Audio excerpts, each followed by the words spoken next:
बिस्मिल्लाहिर्रहमानिर्रहीम, अस्सलाम वालेकुम। मैं हूं वफाक नज़ीर।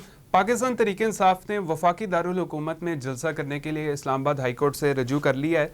दरख्वास्त में ये इस्तदा की गई है कि पाकिस्तान तहरीक इंसाफ को 30 मार्च को रात 10 बजे इस्लामाबाद में जलसा करने की इजाज़त दी जाए।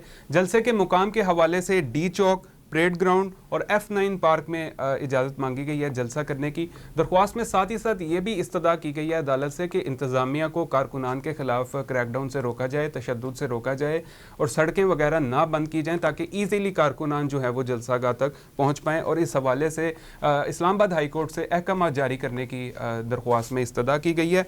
दरख्वास्त में सेक्रेटरी दाखिला, चीफ कमिश्नर इस्लामाबाद और IG इस्लामाबाद को फरीक बनाया गया है। अगर मैं अपने ज़ाती एनालिसिस की इसके ऊपर बात करूं तो पाकिस्तान तहरीक इंसाफ को जलसा करने की इजाज़त वैसे मिलनी चाहिए। आपका क्या ख्याल है कि पाकिस्तान तहरीक इंसाफ को जलसा करने की इजाज़त मिलनी चाहिए या नहीं? कमेंट सेक्शन में राय का इज़हार ज़रूर कीजिएगा। अब देखना ये होगा कि इस्लामाबाद हाई कोर्ट इस पर क्या फ़ैसला सुनाती है।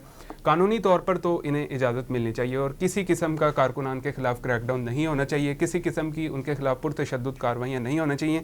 अगर एक सियासी जमात जो है वो पुरअमन एहतजाज करना चाहती है तो आईनी तौर पर उसका राइट है, उसको करने देना चाहिए।